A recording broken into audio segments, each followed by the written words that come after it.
करने के बाद मथुरा जा रहे थे, मथुरा पे आक्रमण हो रहा था, लेकिन उस आक्रमण के बीच उनको अपनी गुरु दक्षिणा देने के लिए गुरु का पुत्र आतंकवादियों ने बंदी बना लिया था सौराष्ट्र अर्थात द्वारका के आसपास।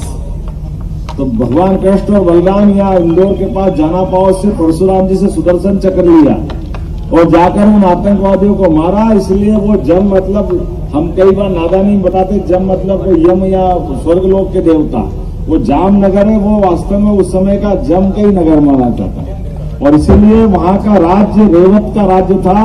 तो रेवती बाद में उनको मारने के बाद रेवती के से उनका भगवान विवाह हुआ राजा रेवत की लड़की से और रेवत राज्य का स्थापना हुई। और वहां भगवान कृष्ण को सुदर्शन चक्र यहाँ से ले गए थे और 5 नाम का शंख वहां उनको प्रदान हुआ था।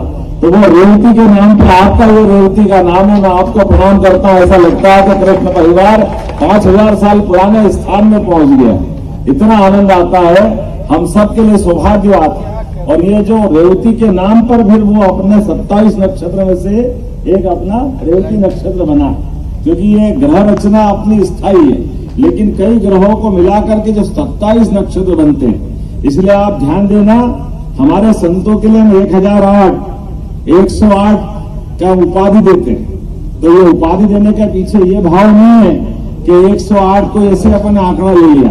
ये आंकड़ा ऐसा आता है कि एक साल में 4 बार नक्षत्र आते हैं, तो 27 चौक 108 होते हैं। तो जो एक साल का तप करता है वो 108, और एक साल से ज्यादा बार जो तप करते हैं वो 1008। ये संतों की भी डिग्री है। हमारी अपनी कितनी अच्छी परंपरा है। अपने सभी साधु संतों का प्रणाम करके आनंद ले। और ये सबने मिल करके जीवन में प्रकृति के लिए क्या कहा है, वेद मंत्रों में भी बोला है। एक वेद मंत्र यत पिंडे तत् ब्रह्मांडे, जैसा पिंड होता है वैसा ही ब्रह्मांड होता है। जो ये चराचर जगत में है वो सब कुछ अपने शरीर के अंदर है। केवल इस शरीर के अंदर की व्यवस्थाओं को समझने की जरूरत है, जानने की जरूरत है। पंच तत्वों का बना हुआ शरीर हमको अपने जीवन में सदैव प्रकृति से जुड़ने के लिए लालायित करता है। इसलिए हमारी संस्कृति में कोई भी पूजा विधान बिना जल के संकल्प के शुरू नहीं होता, जल से शुरू होकर जल में समापन करते हैं। इसलिए ये शरीर भी पंचतत्वों का छूटेगा तो सारे तत्वों में विसर्जन करते हुए अस्थियां जल में विसर्जित करेंगे। ऐसा माना जाता है कि जैसे जल में अस्थियां विसर्जित हो गई तो हमारा मोक्ष हो जाएगा, ये कामना रहती। ऐसे में जल के लिए आज अब जल का जीवन जल ही जीवन है ये बता तो दिया, लेकिन बताने के साथ साथ इसके कष्ट भी बढ़ गया। जल के आधार पर जल की उपयोगिता हम सब, अभी तो वो पीढ़ी के लोग भी हैं जिनके यहाँ एक हंडे गगरे में पानी भर करके पूरा दिन चलता था, अगले दिन नंबर आता था। लेकिन अब अपने लिए कठिनाई ये है कि 1 घंटा गगरा तो एक आदमी को एक दिन में लग रहा है, पूरे परिवार वालों को पूरी टंकी कम पड़ रही है।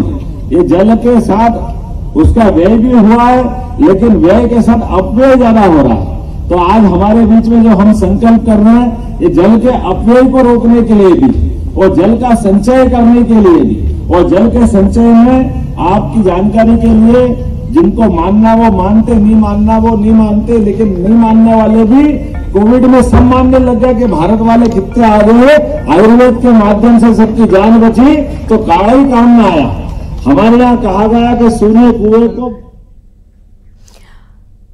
और चलिए अब आगे बढ़ेंगे, जहां उज्जैन में मुख्यमंत्री डॉक्टर मोहन यादव ने आज पुलिस लाइन में पीएम श्री धार्मिक पर्यटन हेली सेवा का शुभारंभ किया।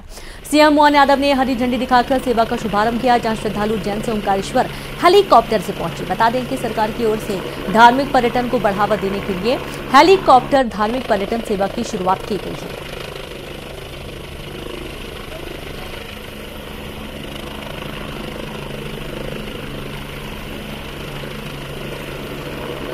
मध्य प्रदेश सरकार लगातार हवाई सेवाओं के विस्तार के लिए लगी हुई है, और खासकर हमारे अपने प्रदेश के अंदर जो हमारे धार्मिक पर्यटन के केंद्र हैं, बाकी पर्यटन के केंद्र हैं, और कई ऐतिहासिक, पौराणिक और पुरातात्विक महत्व की अलग अलग प्रकार के स्थान हैं। इन स्थानों पर सरलता से, सुगमता से यात्री कम समय में जाकर के जल्दी से उसको अध्ययन करे, देखे या श्रद्धा व्यक्त करे। इसी की शुरुआत में आज 2 द्वादश ज्योतिर्लिंग के, हमारे 2 ज्योतिर्लिंग के लिए हेलीकॉप्टर सेवा चालू हुई है। उज्जैन ओंकारेश्वर, भोपाल, इंदौर ये 2 हेलीकॉप्टर के माध्यम से सेवा शुरू हुई है। आने वाले समय में हेलीकॉप्टर और बढ़ते जाएंगे और सेवाओं का विस्तार होगा। मेरी अपनी ओर से इस अवसर पर मध्य प्रदेश सरकार की ओर से आप सबको बधाई। तो वहीं दूसरी तरफ फादर्स डे पर सीएम डॉक्टर मोहन यादव ने उज्जैन में अपने पिताजी से आशीर्वाद लिया। उन्होंने पिता को नए कपड़े भेंट किए। पिता ने भी सीएम डॉक्टर मोहन यादव को दक्षिणा दी। इस मौके पर सीएम ने कहा कि सनातन धर्म में कुटुंब परंपरा दुनिया के लिए आदर्श है। मेरी ओर से फादर्स डे की पूरे देशवासियों को सबको बधाई। ये हिंदू परंपरा में कुटुंब परंपरा, परिवार परंपरा ये दुनिया के लिए अद्वितीय है, भारत की देन है। हमारे ऋषि मुनियों ने रिसर्च करके एक तरह से नई ढांचे बलबूते पर अपनी संस्कृति को बढ़ाया है। मेरी अपनी ओर से सबको बधाई। सर आपने सेवा भी करी है उनकी पिता है तो उनका तो आशीर्वाद मिलेगा। केंद्र में कृषि मंत्री बनने के बाद पहली बार दिल्ली से